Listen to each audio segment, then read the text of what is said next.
waa Sénégal ñoo ngi leen di nuyu di leen di ziar di rafetlu teewaay bi nit ñi fi nekk ñëpp di masawu tamit yéen suñu xarit yi nga xam ne yéen a nekk ci presse bi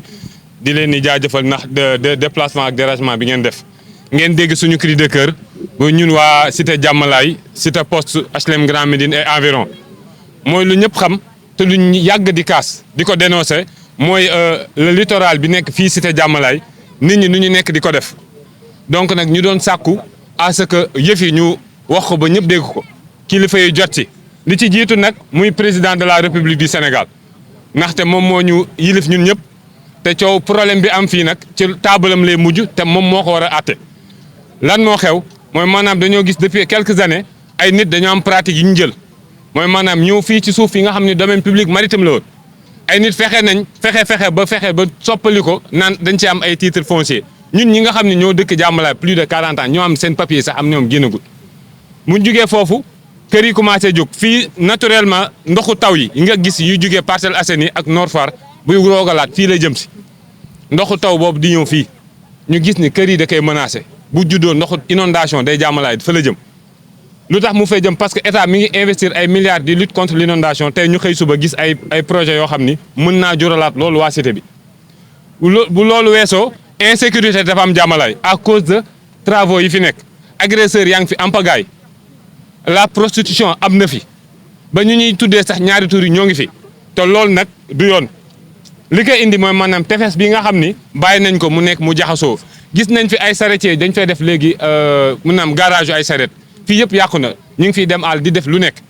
donc problème yooyu bu amee ñu gis ne suuf boo xam ni fu nit warul dëkk fii ñu taxaw nii kàmb la woon promoteurs yi ñoo daaneel montagne bi newoon fii pour sëkk ko boo leen gesee doo leen gis suuf géej ay xeer fi nekk ay pneu oto ak ay débris yooyu loolu lañ ko sëkkee ak montagne bi newoon fii ñun nag dañuy dénoncer loolu mais li ñu ci gën a métti mooy dañuy indi am pratique yu salte yu ñu am ay nervi la ñuy liggéeyal am na ci koo xam ne nag duñ ko nëbb dañuy tudd turam ndax sonal nañu ñu ngi ko woowee Malick Niang numéro 2 ñu naan ko mbër turam dëgg Youssou Gueye la dañ koy wax ni ouvertement moom mooy nervi bi fi nekk di recruter ay nit di gëmloo nit ñi ni buñ ko joxee moom dina leen assurer ni seen travaux yi day àgg daaw ci koor gi jàppante na fi ay jeunes yu nekk cité Diamalaye ba ñu xeex ba police dafa ñëw gendarmerie ñëw la DSCOS ñëw sous préfet des Almadies ñëw mooy ki nga xam ne décédé yàggul ñu ngi koy ñaanal si la génne arrêté tere képp ko suspendre bépp travaux fii ñu toog gis nit ñi continuer fii terminus Tata yi si ginnaaw buñ ci taxawuloon kooru daaw immeuble jug na fa ñoo ci taxaw arrêté travaux yi ren tey nag naka bërki démb nag ab nit moo ñëw fii commencé naan day samp fii ñu taxaw nii ne daf fii def kër ñun nag ñu ne loolu moom du fi amee ñu taxaw ci xamal ko ni fi nga nekk nii waroo fee tabax kër bu ñu la ko jaayoon sax yow boo nekkee nit ku normal nga sax yow war ngaa mën ne fii du place bu nit war a mën dëkk ci guddi ay nervi ñëw fi ñu woo gendarmerie ñëw nervi yi tas biig à 21h30 ñoom ëpp ñuy nit ay nit de fekk nañ wootente nañ ñoom seen biir nervi yi fii ngeen taxaw ci ginnaaw birig yi di réunion naan dañuy changer stratégie parce que ñoom leen lañ amoon intimidé waa jën Diamalaye wala ñu ñëw fexe tuba yëkkati benn miir toj miir bi dem gendarmerie ne ay booy Diamalaye ñoo daaneel destruction bien d'autrui pour jàppalu leen ñun on vit de ça depuis xanaa 2 ans léegi ci yéegi loolu rek lañ nekk rawatina diggante kooru daaw ak ren dafa ëpp ñuy sàkku nag à ce que képp koo xam ne jot nga message bi nga taxaw ci na ci état wax na ci autorité administrative na ci autorité religieuse yi wax na ci kilifa yëpp wax fii ñu taxaw école de football dañ fi nekk di fi pratique di def sport ASC yi fi la ñu nekk HLM Grand Médine ASC Diamalaye jeunes yi nga gis ñëpp dañuy football fii géej buñ demee ba kër yi dafa dem ba nekk à presque 8 mètres de l'eau ay pieds dans l'eau lañ fi tax koo ñëw ne fii sam pap moo ko moom ñu ne la yow nit ku normal du fi dëkk loolu daal moo doon cadre yi ñu ko doon wax di yëgal nag ni nervi yi ñu ragaluñu bu fekkee ne ay menace de mort la arme yi ñuy doxantoo ci biir cité bi billaay wallaay taala amul kenn suñun koo xam ni ragal na leen dara luñ si bañul ñu ko si na ci état jug le président de la république nag yàlla def na ni muy Bassirou Diomaye Faye ñu ngi koy wax mu xool lii balaa mu ëppi loxo billaay wallaay ku ñu génneel fetal di xool xamal looy indi rek bul xam lu la fi fekk ragaluñu puusuñu paaka wax bi day leer loolu nag lañ bëggoon waaw ñu ngi def ay démarches lu ci njëkk la mairie de Yoff muy Seydina Issa Laye Samb moom ci boppam bind nañ ko ay courrier saisir nañ dem nañ fa réunion wax nañ ko li fi ne ba ci histoire yu nervi yi sax yëg na ko ndax biñ fi ñëw nervi yi da doon mbubboo turam dañuy mbubboo ne ay policiers lañ mbubboo woon turam ñu wax ko moom ci boppam par le biais de bërki démb Ousmane Fall mu nga adjoint au maire bu dëkk Diamalaye woo na ma ne ma maire nee na dina fi ñëw def fi benn tableau bu interdit travaux dina ci boole ak arrêté ñu ngi xaar loolu parce que fii ci ginnaaw épave ay bus ñoo fi nekkoon taxawaayu cité bi ak demande mu répondre suñu demande mu fexe tuuba gars yi dindi fi gars yi dindi fi épave bus yu fi nekkoon ndax bandi yi ci épave bus yi lañ doon làqatu donc moom def na jéego boobu ñu ngi koy wax nag mu bàyyi xel bu baax doléance yi ñu ko doon wax nu continuer ndax lépp lu teg ci kaw muy saret yi muy ñiy defar fii brique ñi ngeen gisee waru yoon te loolu mairie ressortu mairie bi la nee na nag mi ngi ci jéem on est de bonne foi dañ koy gëm ci li mu wax di ko xaar nag mu taxaw témm ci loolu leneen di si des autorité kilifa diine yi fi nekk yi nga wax kilifa yi ñu ci waxal kilifa diine ñu ngi leen seeti di leen ko waxal fii ñaari rakk murit yi fii lay am ñoom yëg nañ ko korité bi ak tabaski dañ ko fiy jullee mooy shérif yi fi nekk ñoom ñëpp yëg nañ affaire bi te ñoom ñëpp amul kenn ku nekk cité jàmmalaay boo xam ni ànd nga ci lii man mii di wax ak yéen au delà de ma dëkk cité bi je suis le vice-président du conseil de quartier li may wax ça engage tout le quartier kilifa laa ci wàllu boobu noonu parce que waa koñ bi ñoo def assemblée générale ne ma yaay suñu vice-président kon su ma taxawee di wax quartier bi yëpp laa waxal amul kenn koo xam ne nag yaa ngi ci koñ bi di ànd ci lii mënul ñàkk moom ay benn te promoteurs yi noonu la ñuy liggéeyee waaye nag ñu ngi taxaw di xaar ndax benn yooyu ndax ñoom ñooy mbooloo bi loolu daal moo doon kàddu yi. lan moo leen war a jox sañ-sañ boobu te yéen nee ngeen ni mairie yi ñoom ñëpp d'accord. parce que lijjanti rek lijjanti dugal xaalis lijjanti foofu lañ ko yaakaaree rek papier yi ñu yor fu ñu ko amee ne président audit fan lañ jaar ba biir papier ay impôt et domaine nga ciy gis noonu lijjanti affaire bi naka la demee ba nit ñi jël ay foo xam ni nit waru faa mën dëkk soppali ko def ko ay titre ay nit yor ko. loolu état du Sénégal la président de la république moo si mën a taxaw. mais pas ñun ñii nii ñun lu ñu mën dénoncer ñu bàyyi autorité administrative def seen liggéey audit yi mu commencé nii no xool lii xew fii impôt et domaine ci wàllum suuf bi xew fii littoral Diamalaye lan la te loolu lu mu gën a gaaw xeeb nañ ko parce que gars yi dañuy gaawantu di profité di clôturer di def du n'importe quoi pour lan ñi ngi xaar ay dédommagement ñi ngi xaar leneen ñoom ñëpp ay système dóor la rek loolu kese la du leneen ay dóor ak ay lijjanti moo tax ñu defee nii ah man Babacar laa tudd dëkk Cité Diamalaye waaw dañuy wax ne mairie bi yëngeen nga ko. waaw mairie bi waaw. te même su fekkee am nañu impôt et domaine jox nañu leen kay. waaw mais dafa am autorisation. waaw boobu mairie moo koy. waaw. est-ce que ñoom ñu ngi am autorisation boobu wala mairie. jërëjëf Seydina Issa Laye Sam le maire de Yoff taxaw nañu réunion mun nañu man du ma mës a joxe autorisation de construire sous mon magistère fii. ñi fi jot a nekk nag autorisation ñu yor ñenn ñi ay 2016 ñenn ñi ay 2020 yoo xam ni dañ ne Diouf Sarr ko signé te bul xam ni ñu def ba mu signé ko li ñu yor ñii ay de papier 2016 may laaj na autorisation de construire boo xam ne ça date de 2016 ndax valable na 2024 wala nu nit yor ay 2000 ndax valable na. kon ñaata at ñoom ñu ngi commencé di tabax fii. waaw démb taxaw nañ fi gis kenn koo xam dafa génne bi ñu gis Diouf Sarr la ma gis année bi 2020 ma ne ko yow nit ku normal nga. foofu daal la affaire yi nekk gars yi dañuy lijjanti. liggéey bi kañ la door. lii yàgg na de. 2000 avant boobu lii coow li boo leen ko toppee Abdoulaye Wade ak ancien président de la République ñëwoon na fi.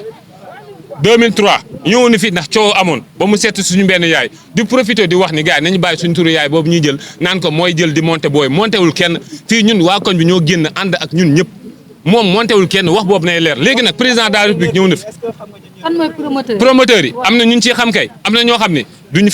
feeñ mukk day am keneen ki ñëw naan man la mais du la vraie personne doo ko xam deneen minute nga ci kenn ki ñu ci xam kii fi am fii ñu taxaw nii xam nañ ko bu baax te soriwuñ duñ fa nekk di tudd turam nag xamante nañ moom nanguwul ñëw taxaw affiché wu carrément en public ñu ngi toog ko mais xamante nañ bu baax bépp néeg bi bu fi laal doomu jàmbur di nga xam ne moom la ñuy liggéey kon leer nga dégg ngeen moo fi ñëw démb 4-4am ak ay mbokk leen moo ngi dëkk fii Thierno Moulay Sow moom terrain fi ñu taxaw nii moom moo ne moo ko moom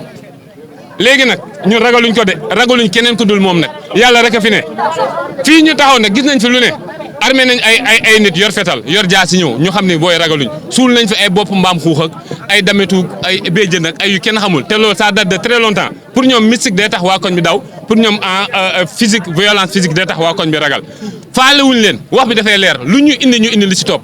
loolu nag ne président lañ bëgg mu dégg ko mu jug na taal otom ñëw Abdoulaye Wade bu problème bi amee daal taal otom ñëw réglé ko ensuite gars yi lijjantiwaat nañ ba indiwaat problème bi moom la ñuy wax mu ñëw en personne régler problème bi une bonne fois pour toutes lu ci promoteur yi bañul ñun bañuñu ko Iran Irak bi day metti rek ñun ak ñoom waaw ta man Diagne laa sax Diagne Babacar Diagne laa tudd pour muy leer ñu bëgg a xam bokk ci conseil de quartier bi nekk vice président conseil de quartier cité Diamalaye Poste. ñu war a wax fii yëpp Babacar waxoon ko site bi depuis 2003 ñu ngi ciy xeex nañu ñun ñii gendarmerie sot ñu defeere ñu xeex nañu fii ay UC ñëw na dañuy saisi suñuy après di saisir suñuy bien naan fii ay nit a ko moom ñun ñii biñ ñu jàppee ñu président Abdoulaye Wade moo déplacé wu ñëw ba ci site bi mu ñëwee fii il n'en revenait pas nee na fii naka la nit di xalaatee di ko jël ba di ko jox ay nit ñun nag suñu xeex bi Sénégal yëpp xam nañ ko moo tax président Sonko bu mu ñëwee di wax def ko promesse de campagne nañu littoral bi na si jóg moo tax ñu am fitu taxaw fii léegi nag ñun suñu problème mooy promoteurs yi am nañ doole dañuy ñëw police daf ñuy sot gendarme daf ñuy sot lépp lu ñu fi laal bu ñu xëyee taxaw sa buntu kër dugal la ci oto yóbbu la te buñ la yóbboo brigade ay waxu kasaw dong lañ lay wax ay kii am na kayit ak ay kii mun nañ ko tere tabax fii ku gis bët même buñ la fi joxee kayit boo dee nit normal waroo fi tabax fii moo des si Dakar lan la ñu bëgg ñun waxuñu sa waxu sport bi sax après mais ñun ndox yi wàcc fii buy taw boo fi rombee da ngay dee parce que ndox bi da lay yóbbu géej mois de novembre décembre fii ñu taxaw géej bi day yéeg bi fii mais bon Sénégal mooy loolu comment tu peux avoir des nga jël ay loo xam ne c'est du vrai créé ci di faux fii domaine public maritime la zone non aedificandi la naka lañ ci mën a amee ay kayit mais ku toog xëbalaate ak yooyu jaru ko ñun fii dañ ciy teggar suñu bakkan gis nga ñee suñu ginnaaw ne li wóor boobu yàlla seede na ne ñii ñëpp tabax étage kenn mënu la ci présenter titre foncier bu am valeur parce que buñ ko amoon am na ñoo xam ne depuis 20 ans ñu ngi tabax mënuñu pare parce que ñemewuñu yeggali kenn mënu la ci présenter kayit bu valable ndelamaa moom lii léegi nag moom ah xeex moom dafa war a jeex si dëkk bi ñun nag ñun ñooy man duma xale yaa ngi nii yéena xeex ba nangu xeex leen ba nangu seeni terrain yéen la de yéena xeex ba nangu dëkk bi xeex leen ba nangu terrain bi nanguwuñ ko sax ñoo ko moom nañ ñu may jàmm ay jinneeg ay rabak yooyu yëpp ñun ñii ñëpp taxaw ku ci nekk bi nga xëyee da ngaa julli fajar julli 2 heures di nga julli 5 heures ñun ñu xëy dem mees donc kenn ragal lu ñu ragal yàlla rek moo fi nekk léegi nag dem nañu gendarmerie ne leen fii dafa am risque de confrontation faalawuñu dem nañu police wax leen faalawuñu préfet wax nañu te ñoom ñoo bindoon arrêté bu fi kenn laal faalawuñu léegi lu ñu bëgg waaw on est là ñoom nag ñoo fekk ñu fii on va bien se frotter ici. man dama det samay wax du neex te ñun ay Baye Fall suñu wax du bëri du ñu tooñ kenn nag waa li ñu moom la ñuy wax gis nga àdduna lépp teraanga la ñii xëccoo suuf ak ñii kërti yëpp xamuñu ba xam fu ñu mujjee ëllëg yàlla rek ko xam yàlla nee na wallaahu axlamu man li may njëkk a wax mooy yàlla nañu yàlla may jàmm may ñu wér may ñu gudd fan ak tawfeex ak taysiir di la déglu nag bisimilah.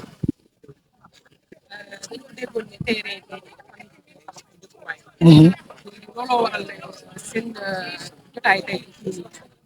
message bi nga xam ne moom ngay lancer autorité yi ci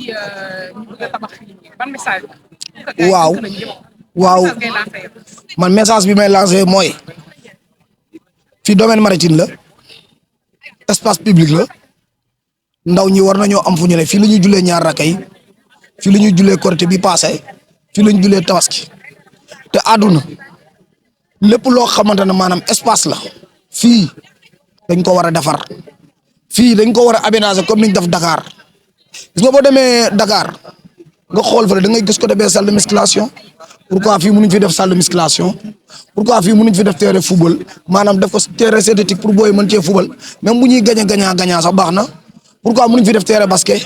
pourquoi mënuñ ko aménager daal di fii def loolu ñuy wax jardin public parce que chaque guddi gis nga jardin bee nga séen man maa ko defar jardin bu ndaw bee man maa ko defar lampe ya fa ne ki ma jàppale mooy borom kër gee moo jënd lampe solaire yi def ci terrain bi nga taxaw man maa ko sëkk suuf su xonk si yëpp maa ko fi def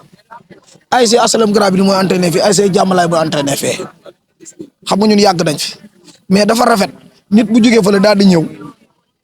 ñuy dégg naan am na beneen borom tur boo xam ne moom terrain bi man nag du ma tooñ soxna si man du ma tooñ xam nga maa moom yomb na ci làmmiñ maa dëkk moo metti maa moom yomb na bu ma neexee ma dikk ne maa moom fii ñu naan la an sa preuve xewi na benn preuve moom mooy yàlla ku dee rek ñàkk nga mais li mën a mën a wax mooy lenn lu ñëpp bokk benn nit bokkoo jël moom jàppal ne moom dina doy waar lool du ma tooñ nag xam nga dara du ma tooñ parce que bëgguma tudd turu jàmbur mais ki moom yàlla xam na ndax bis boo dee ngay doog a xam ne moomoo fi dara àdduna ba ngay ñëw andiwoo dara booy dee doo yóbbu dara.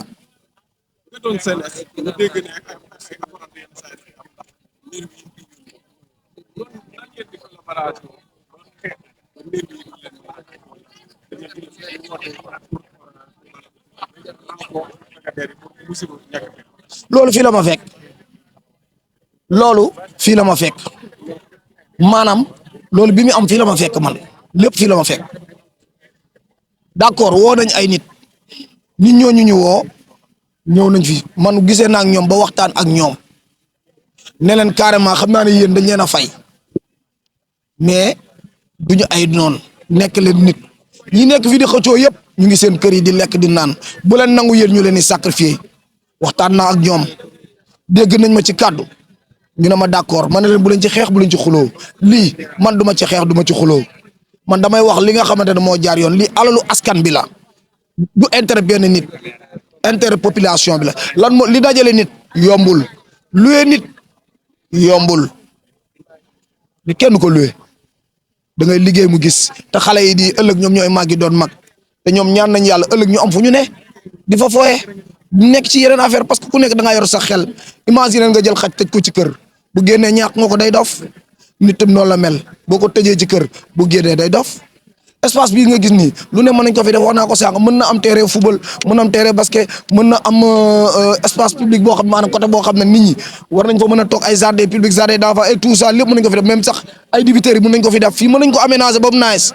ba mu xoolal ñun suñu réew ñun ñoo ko war a defaral suñu bopp ñun waruñu dépendre ci ay président ak lii ak lee ñun ñoo koy fayte suñu bopp mairie bi xaaruñu ko ñun li tax ma ne la xaaruñu ko parce que mairie bi defuñ seen liggéey man sama wax dama koy leeral mairie bu defoon liggéeyam lii yëpp du taxaw fekkee naa ko fekkeewu ma ko loolu wax ju yàqu la parce que mairie bi ci boppam ñoo deful seen liggéey bu ñu defoon seen liggéey lii yëpp du am coow yi yëpp du am parce que kayit ba signé ba waa ji am fitu taxaw ne maa moom loolu la ñu war a lijjanti waa ji fan la jëlee kayit boobu loolooy wax ji kan moo ko jox kayit bi fan la ko jëlee mais nag sénégalais bu ñu nax ñu nekkatuñ ay jaayil taal mi dafa toll foo xamante ne maanaam léegi nit ñi dañoo toll foo xam ne dimension boo xam ne maanaam dañoo dépassé ay baj-baj liggéey y a pas de mbuxum toog muy dox bi moo jeex sëñ Fallou maa leen di jégalu. Marguerite. Je parle au nom du conseil de quartier parce que ci biir conseil de quartier bi dafa am benn commission boo xam ne dañ ko tuddee on appelle cette commission cadre de vie environnement donc xam nga lii bon cadre de vie la c'est notre cadre de vie donc et environnement et on a énormément de problèmes avec Diamalaye et sa plage donc si les enfants convoquent une conférence de presse nous les adultes nous sommes obligés de venir pourquoi parce que depuis qu'on est là moi je suis arrivée ici en 1987 mon dernier est né ici en 1987 on ne cesse de lutter et celle qui vient de parler Madame Diouf qui fait face à la mer fait partie vraiment des battantes elle a été même déférée on a failli même l'emprisonner à cause de cette plage et on voit des maisons poussées comme des champignons et on ne comprend pas nous sommes dans quel pays c'est quel pays tu te lèves un beau jour tu dis cette partie m'appartient la plage m'appartient pieds dans l'eau ça m'appartient pourquoi au nom de quoi hein nos enfants ont été privés de terrain vous voyez bien le viaduc on a supprimé 12 terrains de foot il ne nous reste que ça pour que nos enfants puissent jouer au foot ou bien pratiquer le sport et on vient nous dire que tout ceci appartient à des privés qui doivent construire des maisons vous pensez que c'est sérieux c'est pas sérieux et qui donne ça c'est le domaine c'est les impôts et domaines qui donnent ces propriétés d'où est-ce qu'ils ont sorti leurs papiers pour pouvoir construire nous on va pas se laisser faire on luttera jusqu'à la dernière goutte de sang. Parce que ça, il y va de notre vie et surtout de l'avenir de nos enfants. Nos petits-enfants, parce que je ne parle même pas de nos enfants, mais de nos petits-enfants, qui ne trouvent plus de terrain pour jouer. Et vous pensez que c'est normal? Un propriétaire qui se lève, qui dit « ça m'appartient, je suis le chef des je ne sais quoi, des dîners », il n'a qu'à être dîné jusqu'au bout de ses ongles. Il nous trouvera là, sur place. Environ énormément. Je vais vous expliquer comment ça se passe ici. Les eaux de ruissellement qui viennent depuis Nord-Foire passent par là. Et quand il y a la conjonction entre ces eaux de pluie et la mer qui monte, la montée, ça fait un immense lac. Et nous vivons ça chaque jour. Et il y a même des risques parce que tous ceux qui construisent en dur ici nous mettent en danger. Pourquoi? Parce que tout simplement, l'eau ne va plus s'infiltrer. Énormément de démarches auprès du maire, auprès de toutes les autorités compétentes de ce pays. On a crié. Notre dernier cri de cœur, on a écrit à tous les ministères concernés, mais aucune réaction. Moi, je crois qu'il y a espoir. Pourquoi il y a espoir? Parce que tout simplement, nous sommes dans le vent du changement et nous voulons profiter de ce vent de changement pour attirer les nouvelles autorités que nous sommes là. Nous voulons tout simplement que ces problèmes soient réglés. Parce qu'on est fatigué de lutter. On ne peut pas lutter pendant 20, 30 ans, 40 ans. Nos petits-enfants sont encore là, n'ont même pas de terrain pour jouer. Regardez le décor. Les charretiers sont là, qui passent tout leur temps à nous mettre des côtes de chevaux dans nos ruelles. Et personne ne dit rien. Parce que tu as peur, tout simplement, de leur réaction.